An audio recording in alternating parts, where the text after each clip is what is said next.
welcome to our YouTube channel. So in this video we are going to discuss about the fundamental forces of nature, in which we include the gravitational force, the electromagnetic force, strong nuclear forces and weak nuclear forces or weak forces. But before we enter into that part, we must understand what is a force. So firstly we are going to take an overview of the question, what is a force?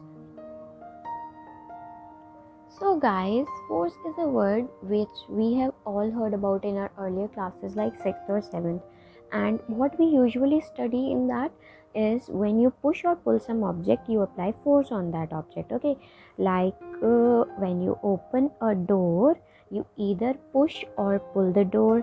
While riding a bicycle, while paddling, we are also applying force on the paddles, and while lifting an object, we are also applying a force on that object. Okay, now see, this ball is initially at rest. Okay, this football is initially at rest, and now this person wants to pass it to the other person. In order to pass it to the other person, this boy has to kick the ball to the other person, so he has to apply a force in that direction so that ball can be passed to that person. So while kicking, he is applying a force on the object. Here object is the football. Likewise, for changing the position of this desk from position A to position B, this person has to push the desk from A to B, then only this can be possible. Okay, so here the force applied on the desk is a pushing force. We have to push the desk in order to move it. Okay, and likewise, now this person wants to pick up a pen from the desk. Now he has to pull the pen in his direction, lift. He has to lift. For lifting, he has to pull up the pen, so he has to apply a force on the pen. So all these are examples of pushing or pulling force.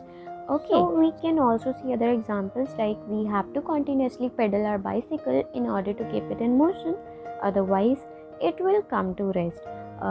Other examples are hitting a nail, opening a drawer, plucking a guitar, or moving chess pieces. In all these examples, we are applying a force on the object. Now, force is an interaction between two objects, like while pedaling a bicycle, our legs and our pedals are the two objects which are interacting with each other. Okay, likewise, while plucking a guitar, our fingers and the strings of the guitar are interacting with each other.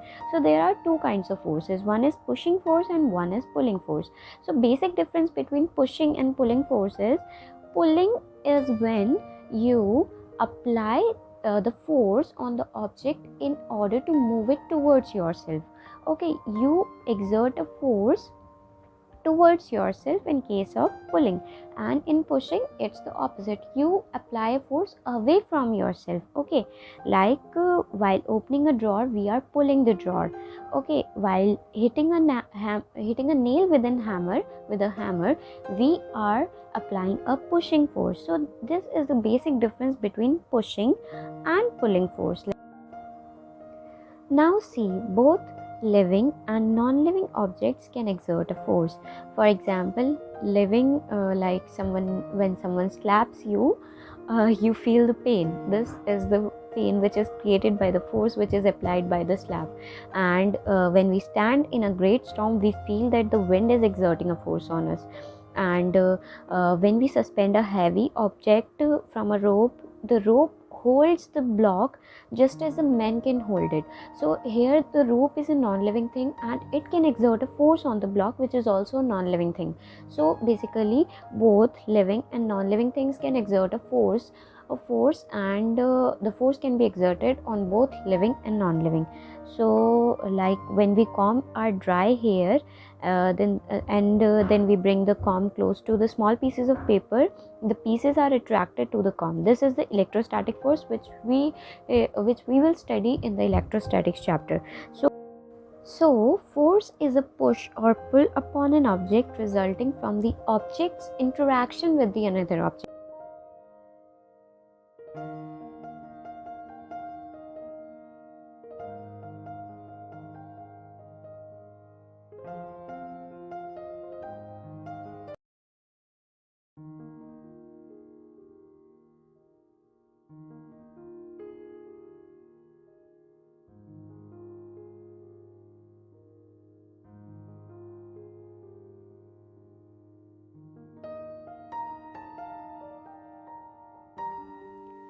So, the gravitational force is the force of mutual attraction between any two objects by the virtue of their masses.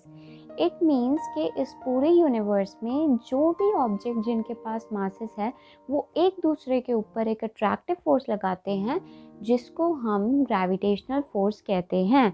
अब ये जो force है this is a universal force. ये atomic level पे भी लगता है, ये इलेक्ट्रॉन्स के बीच में भी लगता है, ये इलेक्ट्रॉन प्रोटॉन के बीच में भी लगता है, इलेक्ट्रॉन न्यूट्रॉन के बीच में भी लगता है और ये न्यूट्रॉन प्रोटॉन के भी बीच में लगता है। ऐसे ही ये फोर्स हमारा टेरेस्ट्रियल फिनोमेना पे दो बुक्स के बीच में भी लगता है या फिर कोई भी दो ब्लॉक्स के बीच में भी लगता है, मतलब हर उस ऑब्जेक्ट के बीच में लगेगा जिनके पास मासेस है। और ये हमारा एस्ट्रोनॉमिकल स्केल पे भी वैलिड होता है, like force between two planets और अर्थ और मून और सन और अर्थ और सन, मतलब ये हर एक ऑब्जेक्ट के बीच में लगेगा जिनके पास मासेस होते हैं। सो ग्रेविटेशनल फोर्स हर एक उस ऑब्जेक्ट के ऊपर लगता है जिसके पास मास होता है। So now let's see what is law of gravitation.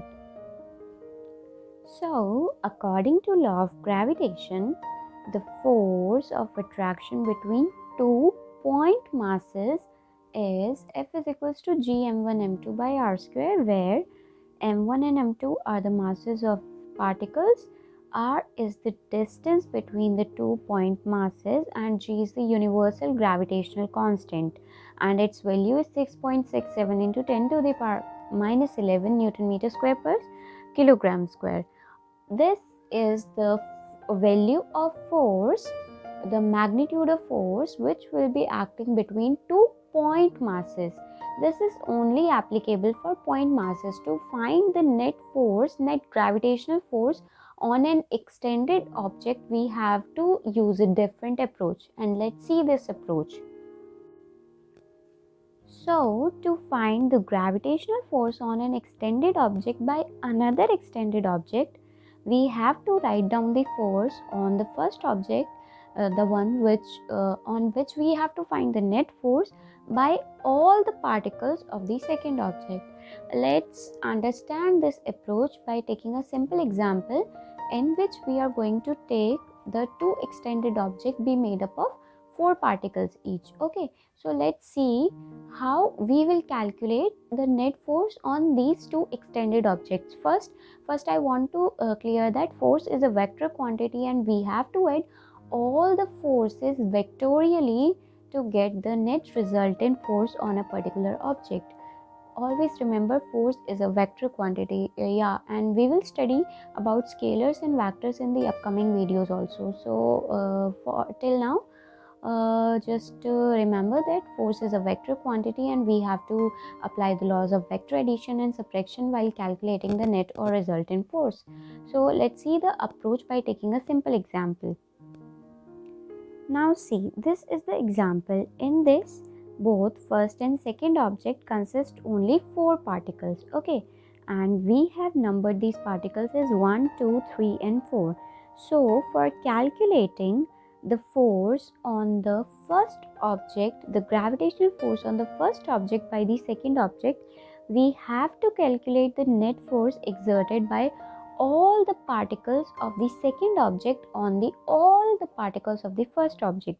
See, for example, first we take this particle as the central question. Okay, so this the force applied on this particle is due to this first particle, okay, and due to this second particle, due to this third particle, and due to this fourth particle.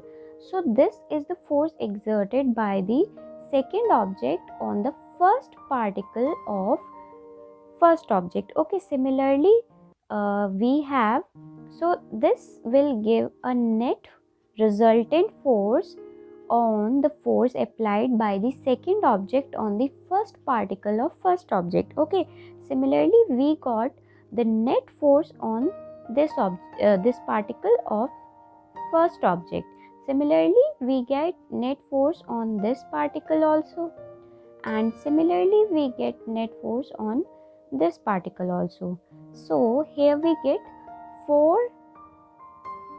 net forces, and now we have to vectorially add all these four forces to get the net gravitational force. Okay, so we have to add all these resultant forces to get the net gravitational force. We can write it in a simple form like this. So in this example, to find the resultant force on first object by the second object, here for both first and second objects are two extended objects in which we have taken only 4 particles, okay, for the simplest case. So we have to add total 16 forces vectorially. So these forces are the force on particle 1 due to this particle, force on particle 1 due to this second particle, due to this third particle, due to this fourth particle. Similarly, on the second particle, we have this force due to this first particle, due to this second particle, due to this third particle, and due to this fourth particle. So similarly, we have total 16 forces, and we have to add all these forces vectorially to get the net gravitational force on these two extended objects. And as we all know that gravitational force is attractive, so I have drawn the arrow towards the other body to show that it's an attractive force. Okay, now see, this is the case in which we are having very numerous particles like 4, 10, 100 particles in our extended body, but this is not generally the case. We have bodies which have large number of particles. Large numbers means millions, billions, like this kind of particles. So in that case, we cannot add all the million forces or billion forces vectorially. We have to do integration. We have to do the good integration to for the infinite summation involved. Okay, we have to integrate all the forces, assuming that it's a continuous distribution of masses. So in that case, we apply integration to derive a particular result about the net gravitational force on a particular object. So in that case, we have to apply integration calculus part, and a very special result of this integration is obtained in the case of spherical bodies. When we do the integration for spherical bodies to get the net gravitational force, net attractive gravitational force, the result is very simple, and it's very similar to the law of gravitation. According to law of gravitation, we say that F is equals to g m1 m2 by r square, where m1 and m2 are the point masses. Here, in spite of the point masses, we say that m1 and m2 are the masses of the spherical bodies, and r is the distance between the centers of these two spheres. This is the only difference. In law of gravitation, we say r is the distance between the 2 point particles, and in the case of spherically symmetric body, we say that r is the distance between the centers of these two spheres. So this is the result which we will study in the gravitation chapter also, and we will study many more such results.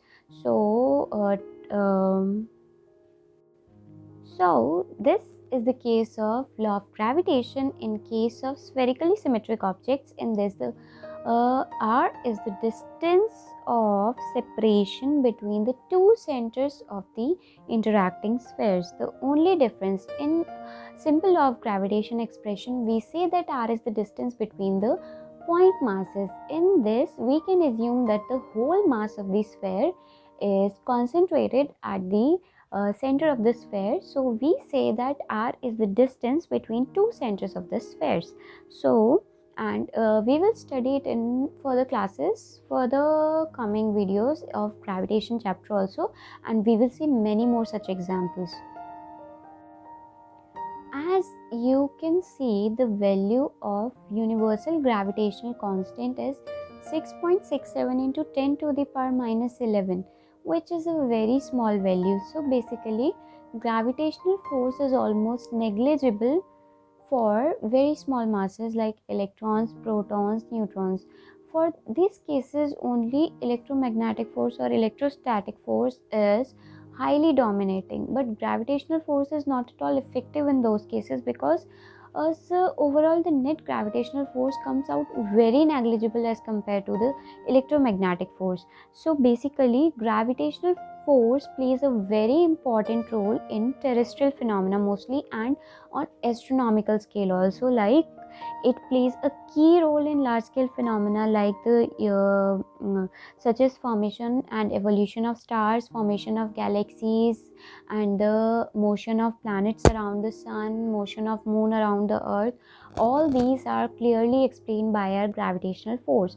For example, how it helps in the formation of galaxies. Let's see in a very simple manner this. So, how it helps in the formation of galaxies, stars, planets, or galactic clusters. So, as we have already studied about Big Bang, when Big Bang happened, then our universe was a very hot soup of cosmos. Okay, it was not like कि अभी जैसा है वो वैसा नहीं था. It was very different, and all the particles were not at all aggregated like which it appears in today's time. So how the planet mass accumulated, or how the planets formed, how the stars formed, all these can be explained by gravitational force. Initially, when Big Bang happened, then all particles were very far away. So when gravitational force come into picture, then there is an attractive force which tends to bring all the particles together. So that attractive tendency tends to bring all the particles together and helps in the formation of cluster. जो आज के time पे planets हैं वो ऐसे circular planets नहीं थे. ये बहुत टाइम में एवोल्यूशन हुआ है. कि ये जो हमारा इतना सारा मास है ये एक साथ एग्रीगेटेड है. ये एक साथ एग्रीगेटेड क्यों है? कोई अट्रैक्टिव फोर्सेस को होल्ड करके रख रही होगी तभी तो ये एक साथ एग्रीगेटेड है. Otherwise it can have flied away. वो तो फ्लाई आउट कर सकता था ना, बट ऐसा क्यों नहीं करा? क्योंकि हमारे पास एक अट्रैक्टिव फोर्स है जो कि हमारे सारे मास को एक साथ एग्रीगेट करने में हेल्प करती है. ठीक है, ऐसे ही ये हमारा जो है क्लाउड की फॉर्मेशन में भी हेल्प करता है by bringing all the particles together. So it helps in many phenomena. और हमें ये भी एक्सप्लेन करता है कि सन के अराउंड प्लैनेट्स क्यों रिवॉल्व करते हैं. वो gravitational force, centripetal force provide करती है जिसकी वजह से वो इलेप्टिकल ऑर्बिट्स में मूव करते हैं. ऐसे ही मून का motion around the earth can also be explain by gravitational force. And gravitational force becomes dominating when at least size of one interacting particles is very large, otherwise its magnitude is not as much high. So mostly gravitational force का जो importance है वो हमें astronomical scale पे ज़्यादा दिखता है, celestial scale पे ज़्यादा दिखता है, इंटरस्टेलर स्केल पे ज़्यादा दिखता है, क्योंकि वहाँ पे हमारे पास मासिव ऑब्जेक्ट्स होते हैं. अर्थ का मास, ये सब बहुत ज़्यादा मैसिव ऑब्जेक्ट्स हैं. 10⁻24 के अराउंड समथिंग हमारा अर्थ का मास है. सो इतने मैसिव ऑब्जेक्ट्स हैं कि वहाँ पे ग्रेविटेशनल फोर्स डोमिनेटिंग हो ही जाता है. तो हर जगह ग्रेविटेशनल फोर्स डोमिनेटिंग नहीं होता. एटॉमिक लेवल पे ग्रेविटेशनल फोर्स डोमिनेटिंग नहीं होता, क्योंकि वहाँ पे मासेस इतने कम होते हैं, इतने कम होते हैं कि उनसे हमारे पास नेग्लिजिबल फोर्स आता है, जो कि इलेक्ट्रोमैग्नेटिक या न्यूक्लियर फोर्स के मुकाबले तो उनकी कोई वैल्यू ही नहीं होती.